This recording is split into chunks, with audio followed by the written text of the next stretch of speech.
एआयच्या या जगात तुमचं माइंड अजून जास्त रेस्टलेस होतंय का?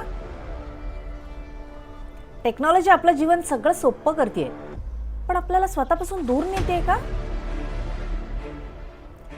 सगळं ऑनलाईन झालंय, पण अजूनही तुमचं मन कन्फ्युज्ड आहे का? एआय तुमचं काम करेल, पण तुमचं मन हील कोण करणार? शांत कोण करणार? फ्युचर एआयचं आहे, पण इनर पीस अजूनही स्पिरिच्युअलिटी मध्येच आहे. नमस्कार मित्रमैत्रिणींनो, Shri Swami Samarth. I am Snehali Rane, master in Vedic astrology, tarot reader, vastu consultant and mental healer also. तुमचं या आपल्या हील विथ स्नेहाली चॅनलमध्ये सगळ्यांचं मनापासून स्वागत करते. आज आपण अशा एका विषयावर बोलणार आहोत जो आपल्या सर्वांच्या फ्युचरशी रिलेटेड आहे. ते म्हणजे आर्टिफिशियल इंटेलिजन्स, म्हणजेच एआय. आता हे एआय आपल्याला फ्युचरशी रिलेटेड असूनही फ्युचरमध्ये आपल्याला ते स्टेबिलिटी किंवा मानसिक शांती मिळवून देतं का, ह्याचाही संबंध आज आपण पाहणार आहोत, ज्याचा संबंध येतो आपल्या स्पिरिच्युअलिटीशी. So AI means science and then spirituality is adhyatma. या दोघांची सांगड कशी घालता येईल किंवा या दोघांची डेफिनेशन काय बनवता येईल ते आपण बघणार आहोत. आज एआय आपल्याला सगळ्या कामात मदत करतंय. इन्फॉर्मेशन, पैसा, ग्रोथ, करिअर सगळं फास्ट होतंय. पण एक प्रश्न आहे, तुमचं माइंड तितकंच स्टेबल राहतंय का, की उलट over thinking, anxiety, depression, confusion वाढतंय? म्हणूनच आपण समजून घेणार आहोत की एआयच्या या जगात स्पिरिच्युअलिटी नेमकी आपल्याला कशी मदत करते ते.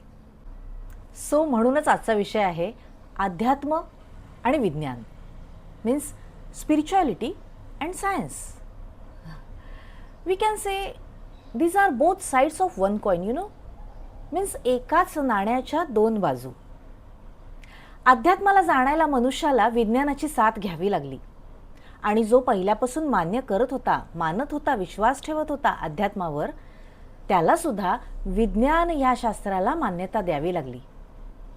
कारण बघा ना, विज्ञानाच्याच अनेक प्रयोगाद्वारे आपल्याला पॉझिटिव्ह एनर्जी म्हणजे काय, निगेटिव्ह एनर्जी म्हणजे काय, त्यांची फ्रिक्वेन्सी म्हणजे काय, त्यानंतर त्यांच्या व्हायब्रेशन्स, आणि मग मॅथमॅटिकली ह्या जगामध्ये जसं अक्षांश, रेखांश ह्या सगळ्या गोष्टी आहेत, त्या गोष्टींवर हे जग कसं चाललेलं आहे याचा शोध आपल्याला लागला. उदाहरणार्थ आपण घेऊया आपलं शरीर. फॉर एक्झाम्पल, सपोज ते एक मटेरियलिस्टिक थिंग आहे. आपल्या शरीरामध्ये असलेली इंद्रिय, हाडं, मांस, रक्त, त्वचा, ह्या सगळ्या गोष्टी ह्या एक प्रकारे त्या शरीर चालवत राहतात.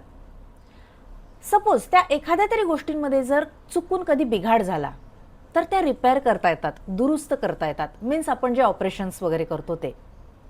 परंतु त्याच्यामध्ये असलेली जी प्राणिक ऊर्जा आहे, जी चेतनाशक्ती आहे, ती जर निघून गेली तर ही इंद्रिय काम करत नाहीत.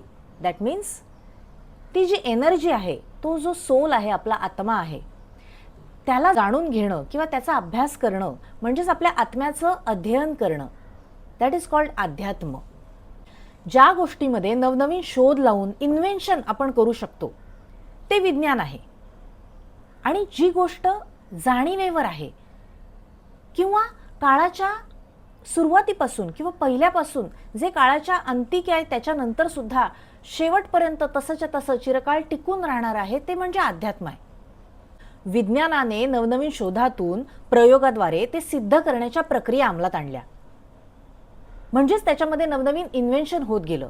पण अध्यात्माचं जर बघितलं तर त्यांनी शेवटपर्यंत आपलं रूप कधीच बदललं नाही.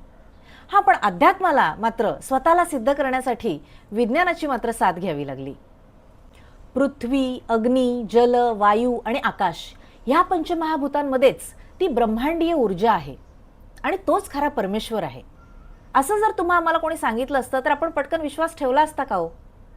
त्यासाठी अक्षरशः देवाला इथे पृथ्वीवर प्रकट व्हावं लागलं, आपलं दर्शन द्यावं लागलं. पूर्वी अश्मयुगात जेव्हा आकाशांमध्ये ढगांचं घर्षण होऊन जेव्हा वीज निर्माण झाली आणि मग ती जंगलातल्या त्या झाडांवर पडून तिथे जो वणवा पेटला आणि ती जी आग दृष्टीस पडली मनुष्याच्या, ती बघून मनुष्य घाबरून त्याला दैवी शक्ती मानू लागला आणि अग्निदेवता मानू लागला. अग्निदेवता म्हणून तिचं पूजन करू लागला. म्हणजेच अग्निदेवतेला सुद्धा या विज्ञानाच्याच सहाय्याने मनुष्याच्या समोर प्रकट व्हावं लागलं. आपल्याला जोपर्यंत दृष्टीच पडत नाही तोपर्यंत आपण विश्वास ठेवत नाही. आणि मग मनुष्याने पुढे इन्व्हेन्शन म्हणजे नवीन शोध लावला की 2 दगडांच्या घर्षणाने ती वीज निर्मिती किंवा अग्नी निर्माण केला जाऊ शकतो. अहो, त्या भक्त प्रल्हादाला सुद्धा ठाऊक होतं की या चराचरात त्याचा नारायण वसलेला आहे, या भिंतीत, या झाडात, या दगडात, या खांबातही. परंतु त्या हिरण्यकश्यपूला आपण म्हणूया साबित करून देण्यासाठी त्या महाविष्णूला आणि भक्त प्रल्हादासारख्या भक्ताच्या विश्वासाला तडा न जाऊ देता प्रकट व्हावंच लागलं की जोपर्यंत मनुष्याला प्रूफ होत नाही तोपर्यंत तो त्या गोष्टींवरती विश्वास ठेवत नाही. म्हणूनच विज्ञान आहे. अहो, पण जिथे विज्ञान थांबतं तिथंच खरं अध्यात्म सुरू होतं. कारण बघा ना, विज्ञानातच या सायन्सच्याच मध्ये असलेल्या डॉक्टर्स लोकांनी एवढी प्रगती करून सुद्धा जेव्हा त्यांच्याही हाताबाहेर जेव्हा काही गोष्टी जायला लागतात तेव्हा ते अध्यात्माचाच दावा करायला लावतात त्या रुग्णांच्या नातेवाईकांना. बघा ना, सायन्समध्ये शोध लावलेल्या त्या अल्बर्ट आइन्स्टाईन नावाच्या वैज्ञानिकाने सुद्धा असं म्हटलंय की the more I study science the more I believe in God. आणि निकोला टेस्ला हेही म्हणतात the gift of mental power comes from God, divine being, and if we concentrate our minds on that truth we become in a tune with this great power. Deool Band Marathi सिनेमातलं स्वामींचं एक सुंदर वाक्य आहे जे मला फार आवडतं. ते म्हणतात की हे विज्ञान तुझं हे जग कसं निर्माण झालं असं सांगत असेल तर माझं अध्यात्म हे जग का निर्माण झालं ते सांगतं. विज्ञानाला सिद्ध करण्यासाठी साधनांची गरज असते, अध्यात्माला साधनांची गरज नसते. तुम्ही नुसत्या मनाने, अंतर्ज्ञान शक्तीने किंवा आपण एक सबकॉन्शियस माइंडने म्हणूया त्या सर्व गोष्टी प्राप्त करू शकता ज्या तुम्ही इच्छित असता. अध्यात्मात गरज असते ती फक्त मनन आणि चिंतनाची. तुमच्याकडे जपमाळ, बसायला आसन जरी नसेल तरी मुखाने नुसतं नामस्मरण तुम्ही करूच शकता की. पण मन एकाग्र होण्यासाठी त्याची तयारी ही त्या साधनांमार्फतच मनुष्याच्या मेंदूत होते. तो प्रिपेअर होतो त्या सिच्युएशनमध्ये जाण्यासाठी आणि मग त्याची ती कृती त्याच्या हातून सोप्या पद्धतीने होते. या भौतिक साधनांची गरज ही फक्त आपल्या मनालाच आहे. म्हणूनच त्याला ताब्यात ठेवण्यासाठी समर्थ रामदासांनी मनाचे श्लोक प्रस्थापित केले. स्पिरिच्युअलिटी असं म्हटलं की ते सबकॉन्शियस माइंडनी सेल्फ हिलिंग कसं करायचं असं काहीचं ते फील्ड आहे. आणि अध्यात्म म्हटलं की तेच नामस्मरण, पोथी, पुराण, भजन, कीर्तन असा काहींचा समज आहे. कोणतीही गोष्ट फुकट मिळाली ना की तिला किंमत नसते. तसं या ब्रह्मांडात ईश्वराने कितीतरी सुंदर विनामूल्य गोष्टी आणि त्या सायन्सच्या शोधाने लावलेल्या कित्येक गोष्टींच्या पटीने सुंदर आणि नैसर्गिक फायदेशीर ठरवणाऱ्या बनवलेल्या आहेत. पण हल्ली पेशन्स कोणाकडे आहेत? प्रत्येकालाच लवकरात लवकर पुढे जायची घाई लागलेली आहे. अगदी कमी वेळात, कमी कष्टात कशा जास्तीत जास्त आपण आपल्या इच्छा आकांक्षा पूर्ण करू शकतो यामध्येच सगळे दंग आहेत. बरं, त्या वॉन्ट्सही अनलिमिटेड आहेत, त्या पूर्णच होत नाहीत कारण मनावर ताबा नाही. आणि मग एके दिवशी जाणीव होते ह्या इच्छा पूर्ण करण्यासाठी आपण संपूर्ण आयुष्य व्यतीत केल्याची. बरं, ज्या सगळ्या इथेच ठेवून जायच्या आहेत. नक्कीच बघावीत मोठी स्वप्न, करावी धडपड आणि प्रयत्नही ती पूर्ण करण्यासाठी. परंतु त्याचबरोबर तुम्हाला वर्तमान काळातला आनंदही उपभोगता आला पाहिजे. भविष्यासाठी वर्तमान काळात मनावर दडपण आणून स्ट्रेस घेऊन मिळवलेल्या त्या अचिव्हमेंट्सला सुख म्हणून कसं काय डिफाईन करता येईल? तर ते आजवर मिळवलेल्या गोष्टींचं, वस्तूंचं आभार मानून त्याबद्दल ग्रॅटिट्यूड व्यक्त करणं हे आपल्याला अध्यात्म शिकवतं. म्हणूनच AIच्या या युगात हाय फ्रिक्वेन्सीच्या लेवलवर शोध लावून जशी नवनवीन प्रोजेक्ट्स बनवली जाऊ शकत आहेत आणि या युद्धजन्य परिस्थितीमध्ये कोणीही आपला इगो हर्ट होऊ न देता कोणीही माघार घ्यायला मागत नाहीये, अशा परिस्थितीत तुमच्या माझ्यासारख्या माणसांनी, सर्वसामान्य जनतेनी आपल्या अध्यात्माची व्हायब्रेशन्स हाय करून त्याची एनर्जी वाढवून डेली नामस्मरण आणि पॉझिटिव्ह विचारांची व्हायब्रेशन्स ही या ब्रह्मांडामध्ये प्रार्थनेद्वारे पाठवली पाहिजेत. जर वाईट गोष्टी आपल्या कुबुद्धीने किंवा वाईट विचारांनुसार घडतात तर चांगल्या गोष्टी सुद्धा आपण चांगल्या विचार करून घडवून आणल्या पाहिजेत.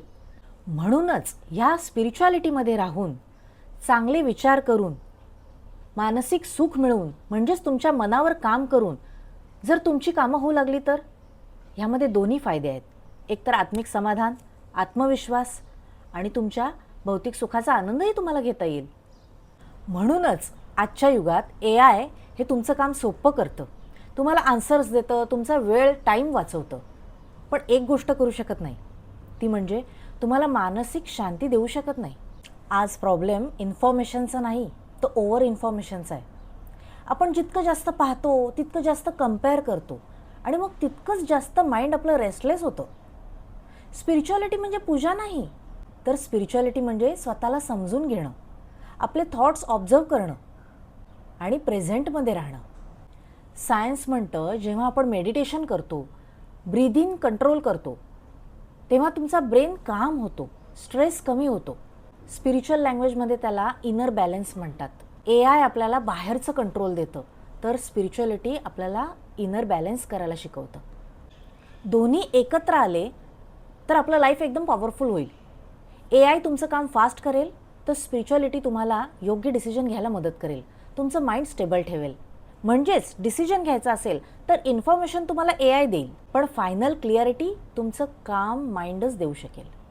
स्ट्रेस आला तर AI तुम्हाला डिस्ट्रॅक्शन देईल, पण पीस किंवा मानसिक शांती ही तुम्हाला मेडिटेशनमधूनच मिळेल.